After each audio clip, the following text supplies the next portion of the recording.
Esta semana dejó una señal que a primera vista puede sorprender, pero tiene bastante lógica cuando la analizamos en profundidad.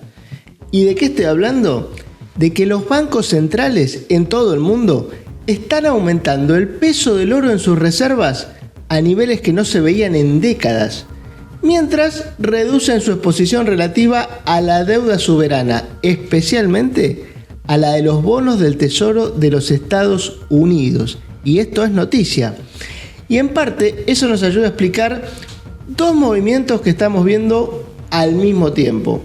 Por un lado, el oro está subiendo con fuerza y los bonos, no solo los de Estados Unidos, también los de Alemania y los de Japón, están perdiendo valor y ofreciendo rendimientos cada vez más altos. ¿Por qué pasa esto? Bueno, el sistema financiero global se construyó sobre una idea que parece ser muy simple. A los grandes estados siempre va a haber alguien dispuesto a prestarle dinero, no importa el déficit que tenga. Y durante décadas, esos alguien fueron inversores que confiaban en la deuda soberana, sobre todo, como te decía, de las grandes potencias. Era el activo más seguro del mundo, y tanto es así que se conocen como renta fija, como si siempre pagaran lo mismo, a diferencia de las acciones que se denominan renta variable. Pero claro, en el mundo actual esta idea empieza a mostrar grietas. ¿Y por qué? Porque en las últimas semanas está pasando algo inusual. Los bonos de las principales economías del mundo, los deudores más intachables, están cayendo al mismo tiempo. Y todos, no solo los Estados Unidos, como te decía, también Alemania, también Japón, tocando mínimos que no veían en décadas. Es decir, los tres grandes pilares del sistema financiero global están siendo cuestionados simultáneamente. Y esto nos abre una pregunta incómoda. ¿Qué pasaría si el problema ya no lo tiene un país como Estados Unidos, sino el sistema financiero entero?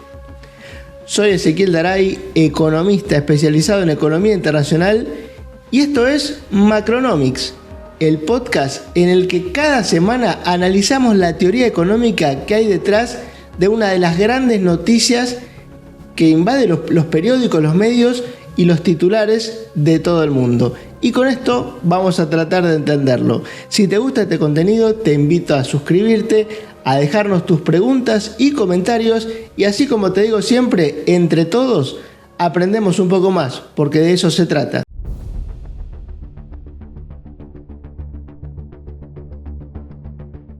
Pero ahora volvamos al problema planteado. Cuando los bonos caen, lo que en realidad está pasando es que los inversores exigen más rentabilidad para prestarle dinero, incluso a ese deudor intachable. Dicho de otra forma, prestarle a los estados ya no parece tan seguro como antes. En el episodio anterior te explicamos cómo funciona el mercado de bonos, y ahí lo puedes escuchar en detalle. En este no vamos a repetir toda esa historia, nos vamos a apalancar y empezar desde ahí. Pero este no es un movimiento técnico, no es solo el mercado, es algo mucho más profundo. ¿Y por qué? Porque mientras que los gobiernos necesiten emitir cada vez más deuda para sostener su gasto, del otro lado hay cada vez menos compradores dispuestos a absorber esa deuda sin cuestionarla. Y además tienen la oferta de otros activos, como te contaba la semana pasada. Y durante años ese rol lo cumplieron los bancos centrales. Tenían bonos del tesoro de países confiables que mantenían un valor estable. Era un gran activo para respaldar el pasivo que tienen los bancos centrales. ¿Que cuál es?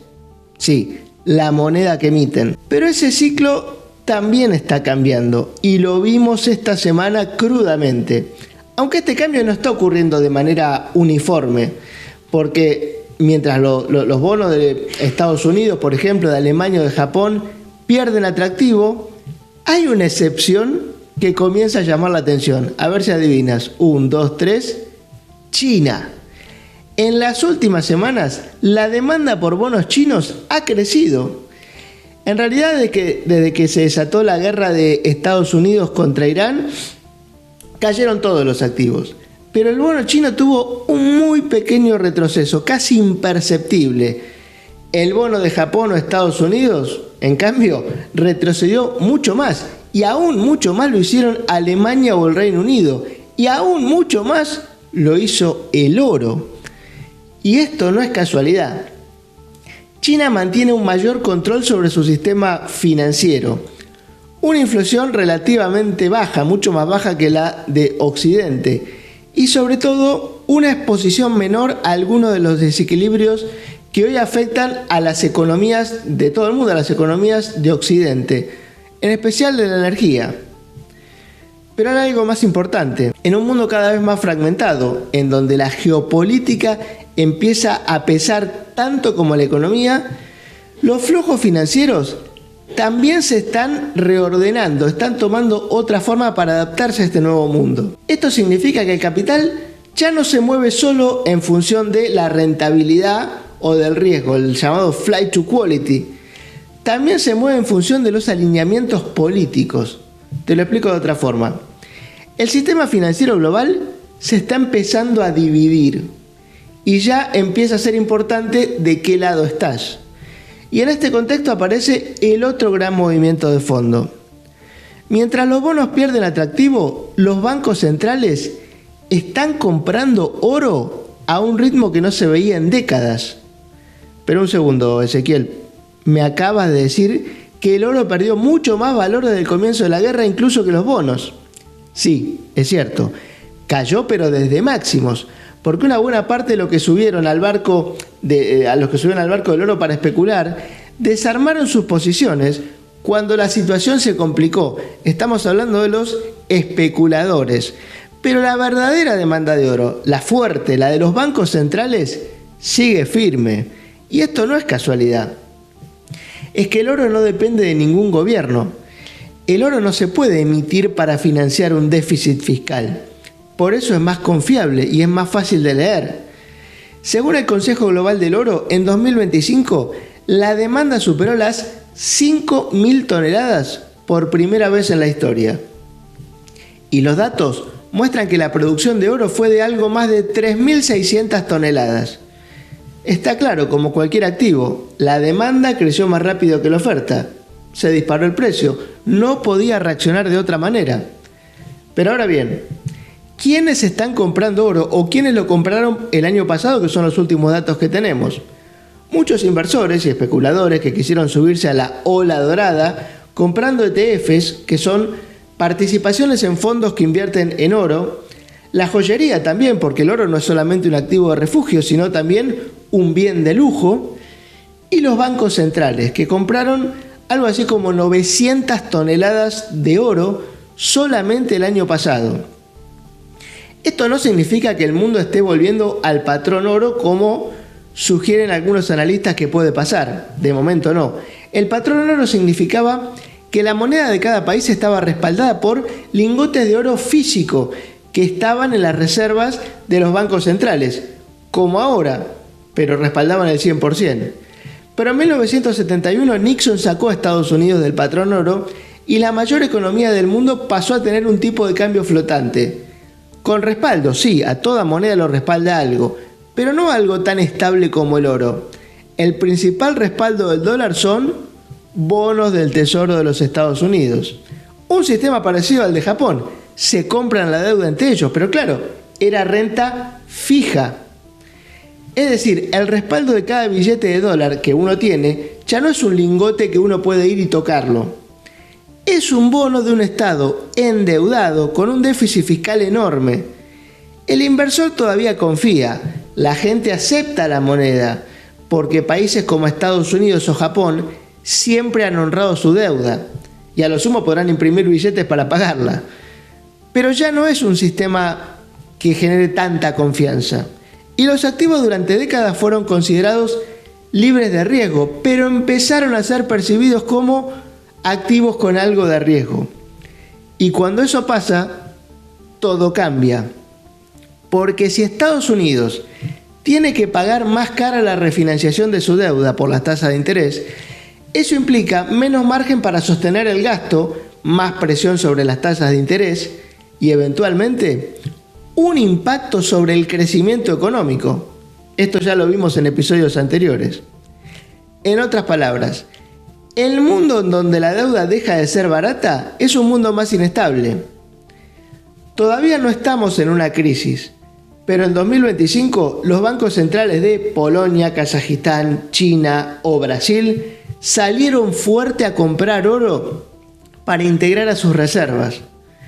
Es una señal de que el sistema financiero global está en una nueva fase. Ni ellos mismos confían en lo que emiten. No estamos viendo el final del sistema, estamos viendo una transformación. Durante este conflicto en Irán, el dólar no cayó, sino que fue de hecho la moneda grande que más se revalorizó. ¿Pero por qué? No es que la gente o los bancos centrales están comprando esos dólares para atesorar, sino porque el dólar es la moneda del comercio internacional. Un comercio que se encareció, sobre todo el de la energía, y para eso necesitan más dólares, cada vez más dólares para comprar lo mismo. Es decir, el dólar sigue siendo indispensable, y pensar que vamos a una desdolarización y que en su lugar lo puede tomar el euro o el yuan es una quimera, es una completa locura.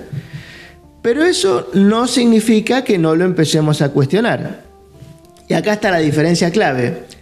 Porque una cosa es ser la moneda del mundo, la que el mundo usa para operar.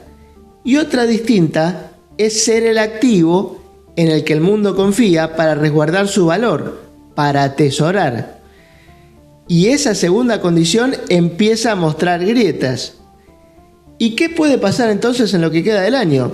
Es la pregunta que todos los inversores, todos los analistas en bolsa se están haciendo. En el caso de los bonos, todo indica que el contexto va a seguir siendo desafiante, por ser leves. El gobierno va a seguir necesitando financiamiento, todos. Y si no aparecen nuevos compradores estructurales, las tasas van a tener que seguir subiendo, es oferta y demanda, para atraer el capital. Las grandes economías deberían empezar a mostrarle al mercado un plan de ajuste de sus insostenibles gastos. Y esto no se ve en el horizonte, lo deja entrever Merz, el canciller alemán, pero poco hace para lograrlo. Eso implica presión sobre los precios de los bonos. Y también implica un cambio más profundo, el fin de una era del dinero barato que duró más de una década, como te contamos en el episodio anterior, pero es un mundo que ya no estamos viviendo. En el caso del oro el escenario es distinto. Puede haber correcciones en el corto plazo como las que estamos viendo en este momento, pero mientras que los bancos centrales sigan comprando, el soporte estructural va a estar ahí, porque compran como si no hubiera un mañana, 900 toneladas en un año. Y eso hace que el oro vuelva a ocupar un lugar central como activo de reserva en un mundo que es más incierto. Creo que volveremos a ver al oro por encima de los $5.000 en la segunda parte del año. Hay muchos analistas que están previendo esto. ¿Qué tanto? Y va a depender de qué decisiones tomen los bancos centrales. Si las tasas de interés reales se mantienen negativas, es decir, tasa de interés por debajo de la inflación, el oro podría no tener techo. Y en cuanto al dólar, va a seguir dominando como moneda transnacional por todo lo que te conté antes, es la moneda del comercio. Pero es cierto también que en este contexto los bonos chinos se han movido mejor que los bonos estadounidenses. Esto no quiere decir, en mi opinión, que el yuan vaya a derrocar al dólar, mientras sea la moneda emitida por un banco estatal en donde un monarca decide cada día si sube o baja el precio arbitrariamente. Así no funciona el mercado y por eso el yuan no despega. No hay una alternativa real que pueda reemplazar al dólar a escala global. Pero eso no impide que de a poco pierda peso, como te contamos, para el activo de refugio en las reservas internacionales. Cuando lo pierden los bonos estadounidenses, lo pierde el dólar. El mundo empieza a diversificarse, más oro, más monedas locales y, en otras palabras, menos dependencia de un solo activo que empieza a ser problemático o cuyo gobierno empieza a ser problemático. Cuando esta guerra termine, el mundo va a volver a sus problemas habituales. mientras reconstruye las cadenas de suministro, que va a llevar unos meses, como también te contamos en este canal. Y esos problemas habituales que tienen los estados es que están quebrados, que cada vez tienen menos capacidad para refinanciar sus enormes deudas. Y por eso los bonos valen menos, y por eso resurge el oro, y por eso cada vez hay menos bonos en las reservas. Soy Ezequiel Daray, economista especializado en economía internacional, y esto es Macronomics, el podcast en el que analizamos la teoría económica que hay detrás de todas las grandes noticias que cada semana inundan las portadas de los medios más importantes, para ayudarte a entenderlas. Y si te gusta este contenido, te invito a suscribirte, a dejarnos tus comentarios, preguntas, y así, como siempre te digo, aprendemos todos un poco más. Yo me despido por ahora, nos vemos la semana que viene con otro episodio de Macronomics.